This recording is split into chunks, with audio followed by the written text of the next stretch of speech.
사람의 얼굴은 단순히 생김새 이상의 것이다. 그것은 우리가 지나온 세월, 감정, 습관, 생각이 켜켜 잇싸여 만들어낸 마음의 지도다. 어린 시절엔 누구나 순수한 얼굴을 갖고 태어나지만 살아가면서 그 얼굴은 점점 변한다.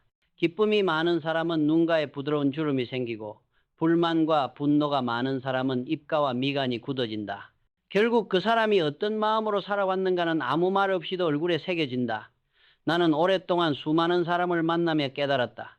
인간은 감정을 숨길 수 있어도 그것을 완전히 지울 수는 없다는 것을. 아무리 웃는 척해도 눈빛이 따뜻하지 않으면 그 미소는 차갑게 느껴지고, 아무리 화를 내지 않으려 해도 미간에 깊이 새겨진 주름이 그들의 내면을 말해준다. 얼굴은 언제나 정직하다. 언어보다 행동보다 솔직하다. 심리학에서도 이를 뒷받침한다.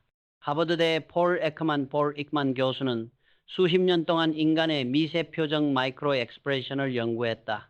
그는 단 0.2초 동안 스쳐 지나가는 표정에도 감정이 담긴다는 사실을 밝혀냈다. 누군가가 괜찮다라고 말해도 입꼬리가 잠시 흔들리고 눈꺼풀이 미세하게 떨리면 그건 마음속 불편함이 드러난 것이다. 얼굴 근육은 뇌의 감정 중추와 직접 연결되어 있어서 감정을 억누르려 해도 아주 잠깐은 본심이 드러난다. 그래서 나는 사람을 처음 만날 때 말보다 얼굴을 본다. 그것은 차별이 아니라 직관이다. 얼굴에는 지금 이 순간의 감정뿐만 아니라 그가 살아온 패턴이 남아있기 때문이다. 예를 들어 늘 불평을 입에 달고 사는 사람은 입 주변 근육이 아래로 당겨져 있고, 타인을 따뜻하게 대하는 사람은 눈가의 주름조차 부드럽다. 반대로 늘 불안과 경쟁 속에서 사는 사람의 얼굴은 긴장감이 풀리지 않는다. 그들의 턱 근육은 늘 굳어 있고 표정은 순간순간 굳는다. 한 심리 실험에서 이런 결과가 있었다. 연구진은 50명의 사람 사진을 보여주며 이 중 믿을 수 있는 사람을 고르라고 요청했다. 놀랍게도 참가자들은 단 1초 안에 거의 같은 얼굴을 신뢰할 만하다고 선택했다. 이유를 물으면 대부분은 설명하지 못했지만 뇌의 편도체가 즉각적으로 상대의 감정 신호를 읽고 있었다. 우리의 뇌는 언어보다 훨씬 빠르게 얼굴에서 신호를 감지한다. 그래서 첫인상은 단순한 느낌이 아니라 생존 본능에 가까운 판단이다. 물론 얼굴이 전부는 아니다. 하지만 얼굴을 읽을 줄 아는 사람은 관계 속에서 덜 다치고 덜 속는다. 왜냐하면 얼굴은 마음의 문이다. 그 문이 닫혀 있는지 따뜻하게 열려 있는지를 느끼는 것만으로도 우리는 상대의 에너지를 읽을 수 있다. 가짜 미소는 금세 사라지지만 진심은 오래 남는다. 한 번은 이런 일이 있었다. 오랜만에 만난 지인이 있었다. 그는 나를 보며 환하게 웃었지만 그 웃음엔 무언가 묘한 긴장감이 있었다. 입은 웃고 있었지만 눈동자는 차갑고 눈꺼풀 근육은 미세하게 떨렸다. 대화를 나누는 내내 마음이 불편했다. 나중에 알고 보니 그는 그때 이미 나에 대한 불만을 품고 있었다. 얼굴은 결국 거짓을 견디지 못했다. 이 경험 이후로 나는 더욱 확신하게 되었다. 얼굴은 마음이 만든 풍경이다. 말은 위장할 수 있고 행동은 계산될 수 있지만 얼굴은 하루하루 쌓인 진심의 기록이다. 그래서 나는 누군가의 얼굴을 볼 때 그 사람이 어떤 삶을 살아왔는지를 읽으려 한다. 당신도 기억하라. 지금의 얼굴은 어제의 감정이 만든 결과이고 내일의 얼굴은 오늘의 생각이 만든다. 행복한 생각을 자주 하는 사람은 자연스레 눈가가 부드러워지고 불만과 시기 속에 사는 사람은 미간이 점점 굳어진다. 인생은 얼굴 위에 흔적을 남긴다. 결국 우리는 매일 자신의 얼굴을 통해 내면을 드러내며 살아간다. 그러니 오늘 하루의 감정이 당신의 내일 얼굴을 결정한다고 생각하라. 그것은 단순한 미용이 아니라 마음의 건강이다. 사람의 눈은 거짓말을 하지 않는다. 어떤 이는 눈은 영혼의 창이라고 말하지만 나는 그것을 조금 다르게 표현하고 싶다. 눈은 마음의 온도계다. 그 사람의 감정이 따뜻한지 차가운지 아니면 이미 식어버렸는지를 눈동자가 보여준다. 나는 살아오며 수많은 눈빛을 마주했다. 그중 잊히지 않는 것은 분노한 눈동자를 가진 사람들의 시선이었다. 그들은 말로는 평온하게 이야기하지만 눈동자는 언제나 날카롭다. 마치 싸움을 준비하는 전사처럼 주변을 경계하며 상대의 약점을 찾는다. 이런 눈을 가진 사람과 대화하다 보면 말의 내용보다 시선의 압박감이 먼저 느껴진다. 눈이 상대를 찌르는 것처럼 느껴질 때가 있다. 그들의 대화 목적은 이해가 아니라 제압이다. 그런 사람은 논쟁 속에서 진심을 나누기보다 누가 이겼는가에만 집착한다. 이런 눈동자를 가진 사람들은 대부분 어릴 적부터 지면 안 된다는 생각에 익숙해 있다. 가정이나 사회에서 경쟁 속에 살아온 사람들, 혹은 늘 비난받으며 살아온 사람들이다. 그 결과 그들의 눈동자에는 공격성과 방어심이 동시에 자리한다.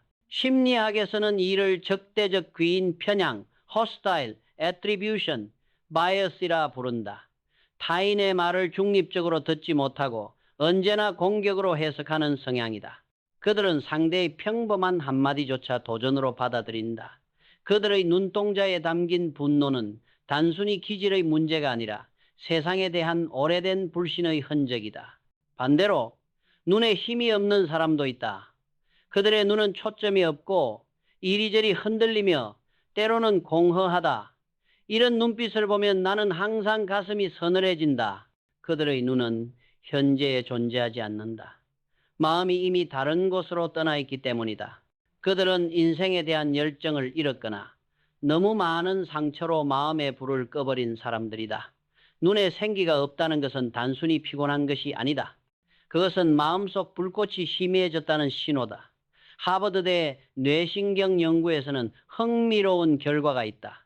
감정이 살아있는 사람은 눈동자 주변의 근육이 더 활발히 움직이며 대화 중 동공의 크기가 미세하게 변화한다고 한다. 이는 뇌의 편도체가 상대의 감정에 공감할 때 나타나는 자연스러운 반응이다. 하지만 감정이 닫힌 사람은 동공의 반응이 거의 없다. 즉 그들의 눈빛은 물리적으로도 차갑다. 그래서 우리는 본능적으로 그런 눈을 마주할 때 불편함을 느낀다. 우리의 뇌는 그 눈빛의 냉기를 감지한다. 내가 젊었을 때 이런 경험이 있었다. 직장에서 한 상사가 있었다. 그는 늘 친절하게 말했지만 그의 눈에는 온기가 없었다. 그는 웃을 때도 눈이 웃지 않았고 대화 중에도 나를 바라보는 듯 하면서 동시에 멀리 있었다. 나는 그와의 모든 대화가 진심이 닿지 않는 벽과 부딪히는 느낌이었다. 몇 달 후 그는 동료들의 신뢰를 잃고 회사를 떠났다. 그때 나는 배웠다. 눈빛이 멀어진 순간 관계도 멀어진다. 그리고 또 한 부류가 있다. 바로 얼음 같은 눈동자를 가진 사람들이다. 이들은 감정이 거의 느껴지지 않는다. 누군가의 슬픔을 봐도 눈빛이 요동치지 않고 누군가의 기쁨을 봐도 반응이 없다. 그들의 눈은 깊지만 차갑다. 나는 이런 눈빛을 가진 사람들과 오래 함께 있으면 내 마음의 온도도 함께 내려간다는 것을 느낀다. 그들의 냉정은 전염된다. 심리학자 칼 융은 이렇게 말했다. 감정이 없는 눈은 타인의 영혼을 울린다. 진심 어린 대화는 서로의 온기가 닿을 때 가능하지만 눈이 얼어붙은 사람은 어떤 말에도 반응하지 않는다. 그렇다고 해서 눈빛이 날카롭거나 차가운 사람을 모두 경계해야 하는 것은 아니다. 때로는 삶의 고통이 그 눈을 단련시켰을 수도 있다.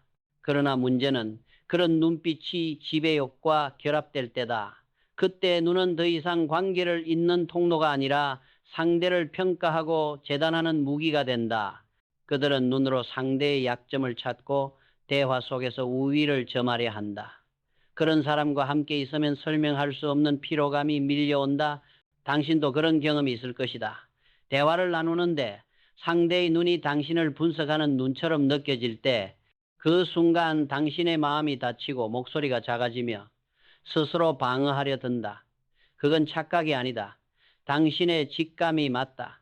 눈은 단 한 번의 스침으로도 상대의 본심을 드러낸다. 나는 이런 경우 마음속에서 조용히 이렇게 말한다. 이 사람과는 거리를 두어야 한다. 왜냐하면 눈동자 속에 분노와 경쟁심이 가득한 사람과의 관계는 결국 소모전이 되기 때문이다. 그들은 듣지 않는다. 이해하지 않는다. 다만 이기고 싶어 한다. 그런 시선 속에서 오랜 시간 머무르면 결국 당신의 마음의 불도 꺼진다. 눈빛은 말보다 빠르고 표정보다 진실하다. 당신이 누군가의 눈을 마주했을 때 이상하게 마음이 무겁다면 그것은 우연이 아니다. 당신의 영혼이 위험을 감지하고 있는 것이다. 그러니 그 신호를 무시하지 말라. 그리고 반대로 어떤 사람의 눈에서 따뜻한 빛이 느껴진다면 그건 축복이다. 그런 눈은 이해하려는 마음, 공감하려는 의지를 담고 있다. 그들과 함께 있을 때 우리는 편안해지고 자연스럽게 웃을 수 있다. 그것이 바로 마음의 온기다. 당신의 인생에서 중요한 사람을 고르는 기준은 복잡할 필요 없다. 그저 그 사람의 눈을 보라. 당신을 보며 눈으로 미소 짓는 사람이라면 그 사람은 당신의 마음을 지켜줄 수 있는 사람이다. 말은 언제나 늦게 나온다. 하지만 입은 그보다 먼저 반응한다. 입꼬리의 방향, 미세한 근육의 움직임, 말이 시작되기 직전의 표정, 이 모든 것은 그 사람의 무의식을 드러낸다. 나는 사람의 입 주변이야말로 그 사람의 마음 습관을 가장 잘 보여주는 곳이라고 믿는다. 누군가를 오래 관찰해 보면 알 수 있다. 늘 남을 비판하거나 불만이 많은 사람은 입술이 자주 굳어 있고 입꼬리가 자연스럽게 아래로 처져 있다. 반면 긍정적인 사람은 말하지 않아도 입가가 부드럽다. 그들의 근육은 경직되지 않고 주변 사람에게 따뜻한 인상을 준다. 이건 단순한 표정의 문제가 아니라 마음의 사용 습관이다. 매일 어떤 말을 하고 어떤 감정을 품느냐에 따라 입 주변의 근육 패턴이 완전히 달라진다. 나는 한때 상담 프로그램에서 수백 명의 사람을 인터뷰한 적이 있다. 그중 잊히지 않는 한 남성이 있었다. 그는 처음엔 웃으며 자신을 성실한 사람이라 소개했다. 하지만 이야기를 나누는 동안 나는 이상한 불균형을 느꼈다. 그의 웃음은 눈가로 번지지 않았고 입꼬리는 억지로 끌어올려진 것처럼 보였다. 그가 괜찮습니다라고 말할 때마다 입 한쪽이 미세하게 떨렸다.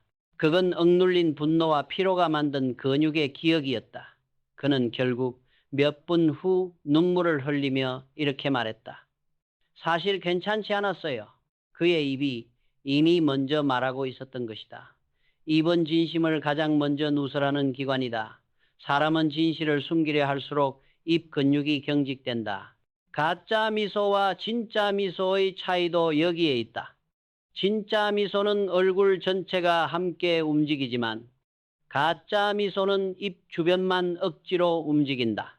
그래서 우리는 본능적으로 느낀다. 저 사람 왠지 웃는 게 불편하다. 그건 단순한 느낌이 아니라 내가 진심과 모순된 신호를 감지했기 때문이다.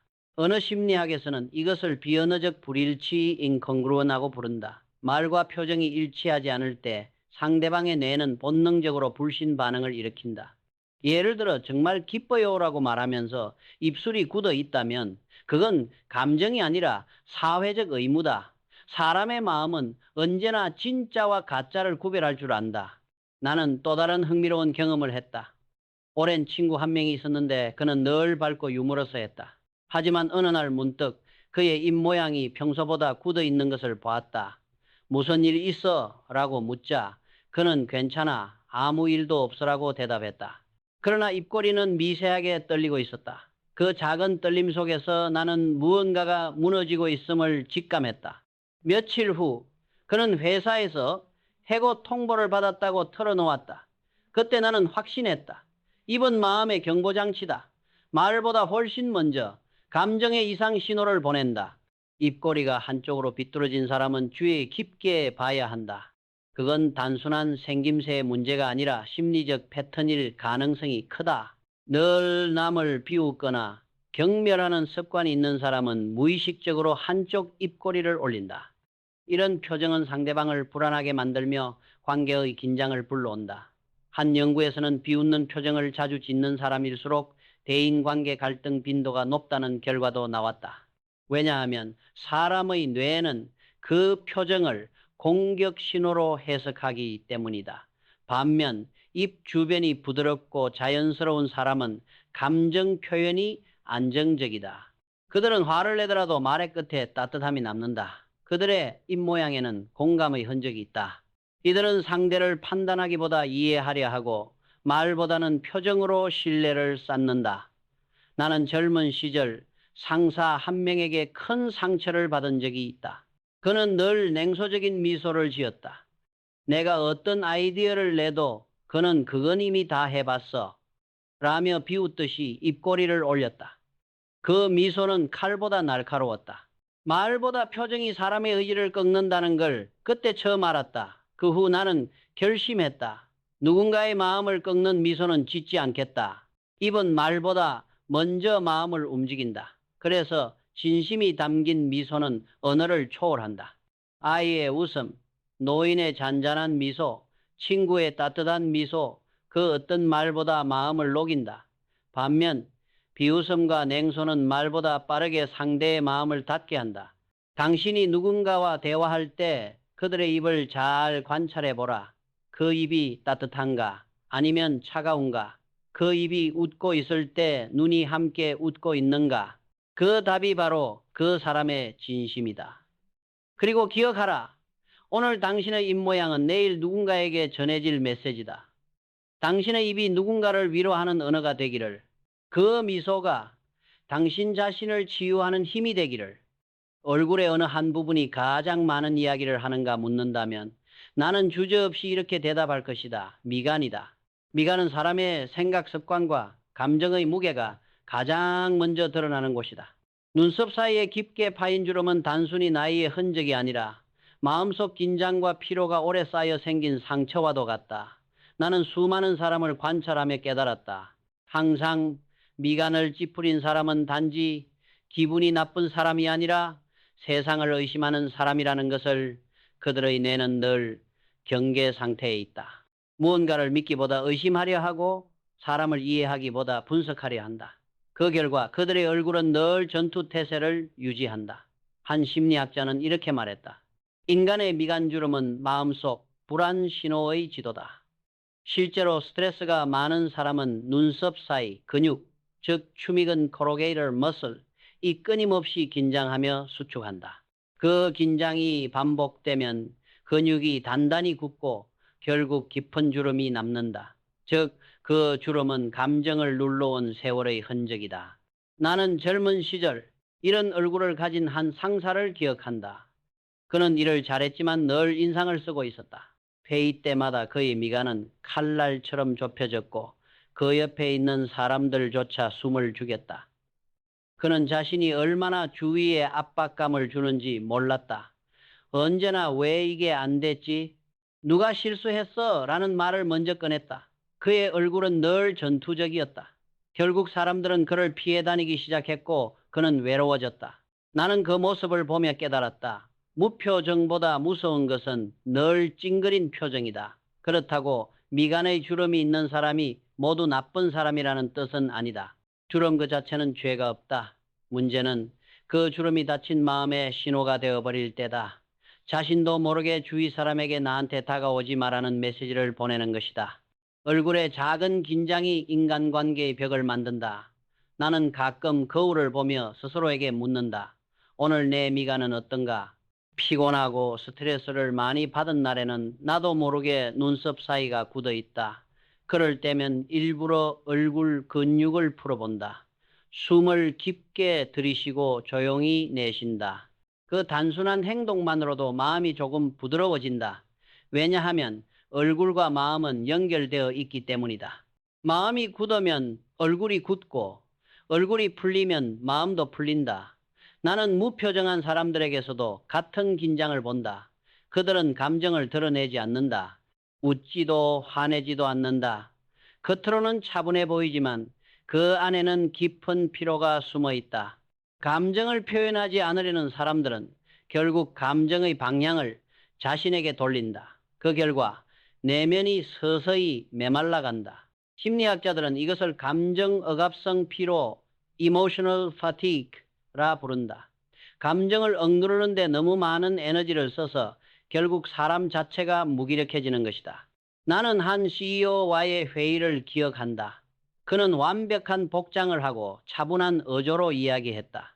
하지만 그의 얼굴에는 아무런 표정도 없었다. 그는 단 한 번도 웃지 않았고 나의 의견에도 어떤 반응도 보이지 않았다. 그때 나는 묘한 불안을 느꼈다. 그와의 대화는 마치 벽과의 대화 같았다. 시간이 지나서야 알았다. 그는 모든 관계를 형식으로만 유지하고 있었다. 감정을 드러내는 것은 약점이라 생각했기 때문이다. 그러나 감정 없는 관계는 결코 오래가지 않는다. 감정이 사라진 순간 신뢰도 함께 사라진다. 사람들은 흔히 이렇게 말한다. 나는 감정적인 사람은 싫다. 하지만 감정이 없는 사람은 더 위험하다. 그들은 냉정함을 성숙함으로 착각하지만 사실은 감정을 느끼는 법을 잊은 사람들이다. 그들의 얼굴은 잔잔하지만 그 잔잔함 속에는 소통의 단절이 자리하고 있다. 그래서 나는 이렇게 조언한다. 당신이 누군가와 대화할 때 그들의 얼굴을 보아라. 미간이 늘 긴장되어 있지 않은가? 표정이 너무 완벽하게 고요하지 않은가? 그렇다면 그 사람은 마음의 문을 닫았을지도 모른다. 그런 사람과의 관계는 깊어질수록 공허해진다. 우리는 모두 상처받지 않으려는 마음에서 표정을 관리하려 한다. 하지만 아이러니하게도 그 무표정이 오히려 사람들을 멀어지게 만든다. 표정이 없는 얼굴은 방패처럼 보이지만 결국 자신을 가두는 벽이 된다. 나는 이제 깨달았다. 사람의 얼굴에서 가장 아름다운 것은 완벽한 대칭이 아니라 감정이 살아있는 불완전함이다. 기쁨의 주름, 슬픔의 흔적, 걱정이 묻어있는 미간, 그것들은 살아있다는 증거다. 그 흔적이 바로 인간다움이다. 그러니 미간에 주름이 생겼다고 해서 그것을 부끄러워하지 마라. 그건 당신이 치열하게 살아왔다는 증거다. 단지 그 주름이 세상을 원망하며 만들어진 것인지 사랑하며 만들어진 것인지를 구별하라. 당신의 얼굴이 어떤 이야기를 쓰고 있는지는 오직 당신만이 바꿀 수 있다. 누군가를 처음 만났을 때 우리는 그 사람이 친절한지 아닌지를 본능적으로 느낀다. 하지만 그 친절이 진짜인지 가짜인지는 시간이 조금 지나야 드러난다. 나는 인생을 살아오면서 수없이 많은 좋은 사람을 만나봤다. 겉으로는 예의 바르고 말도 부드럽고 늘 미소를 지은 사람들. 그러나 시간이 지나면 알게 된다. 그 미소가 마음에서 나온 것인지 아니면 좋은 사람으로 보이기 위한 가면이었는지. 진짜 친절은 조용하고 자연스럽다. 그들은 자신이 친절하다는 사실조차 의식하지 않는다. 도움을 줄 때도 괜찮아요. 제가 할게요 라며 자연스레 손을 내민다. 하지만 가짜 친절은 늘 계산이 있다. 그들은 좋은 인상을 남기기 위해 친절을 연기한다. 그들의 미소는 완벽하지만 어느 순간 눈빛이 흔들린다. 입꼬리는 올라가 있지만 눈동자는 차갑다. 나는 그때마다 확신한다. 이 사람의 친절은 오래가지 않겠구나. 한 번은 이런 경험이 있었다. 한 지인이 있었다. 그는 처음 만났을 때부터 믿을 수 없을 만큼 상냥했다. 나의 이야기를 잘 들어주고 언제나 웃었다. 그의 미소는 사람을 안심시키는 힘이 있었다. 그러나 몇 달이 지나면서 나는 묘한 위화감을 느끼기 시작했다. 그의 말은 늘 부드러웠지만 그 속엔 진심의 온도가 없었다. 그는 남의 이야기를 듣는 척했지만 정작 관심은 자신에게만 있었다. 결국 나는 깨달았다. 그의 친절은 인정받기 위한 연기였다. 가짜 친절은 피로하다. 그들과 함께 있으면 처음엔 편안하지만 시간이 지날수록 이상하게 에너지가 빠진다. 그들은 당신의 이야기를 들어주는 듯하면서도 언제나 중심은 자기 자신이다. 그들의 말에는 공감이 없고 그들의 눈에는 연결이 없다. 그들은 타인을 돌보는 척하지만 실은 자신이 좋은 사람으로 보이길 원하는 것뿐이다. 나는 어느 날 이런 깨달음을 얻었다. 친절은 보여주는 것이 아니라 느껴지는 것이다. 진짜 친절은 설명이 필요 없다. 그들과 함께 있으면 이유 없이 마음이 편해진다. 그들의 말보다 눈빛이 따뜻하다. 그들은 상대를 바꾸려 하지 않고 있는 그대로의 당신을 인정해준다. 그들의 미소는 가면이 아니라 진심이 흘러나온 결과다. 하버드대의 감정소통 연구에 따르면 진심으로 공감하는 사람의 뇌파는 상대의 뇌파와 거의 동일한 패턴을 보인다고 한다. 즉, 마음이 통하는 순간 우리의 신체는 실제로 같이 진동한다. 이것이 진짜 친절의 본질이다. 그건 말로 배우는 게 아니라 에너지로 느끼는 것이다. 반대로 가짜 친절한 사람 곁에서는 몸이 긴장된다. 말은 부드럽지만 마음은 불편하다. 그때 느껴지는 미세한 불편함, 그것이 바로 직감의 경고음이다. 우리는 종종 이 직감을 무시한다. 설마 내가 너무 예민한가? 저 사람은 그렇게 나쁜 의도가 없을 거야. 하지만 시간이 지나면 언제나 같은 결말이다. 그때 느낌이 맞았구나. 나는 수많은 인간관계를 통해 배웠다.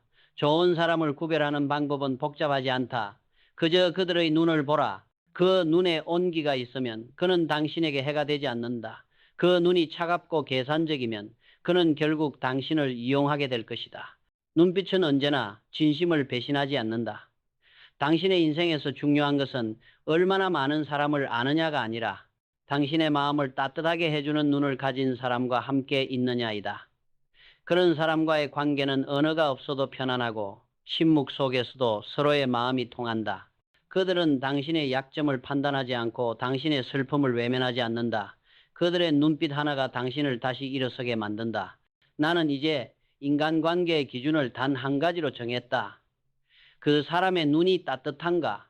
그 눈이 나를 긴장시키지 않고 내 마음을 평화롭게 만든다면 그는 내 삶에 있어도 좋은 사람이다. 반대로 아무리 말이 좋고 겉모습이 훌륭해도 그의 눈이 차갑고 무표정하다면 나는 주저하지 않는다. 부드럽게 거리를 둔다. 삶이란 결국 어떤 눈을 마주하며 살아가느냐의 여정이다. 그 눈이 사랑과 이해를 담고 있다면 그 길은 언제나 따뜻하다. 그 눈이 냉소와 계산으로 얼어 있다면 그 길은 언젠가 당신의 마음을 얼릴 것이다. 당신의 직감은 틀리지 않는다. 그 직감은 당신의 영혼이 세상을 해석하는 언어다. 그러니 의심하지 말고 그 감정의 목소리에 귀 기울여라. 당신이 불편함을 느낀다면 그것은 당신의 마음이 위험을 경고하고 있는 것이다. 그리고 마지막으로 기억하라. 진짜 친절은 보여지는 것이 아니라 전해지는 것이다. 그 미소는 말보다 따뜻하고 그 눈빛은 말보다 깊다.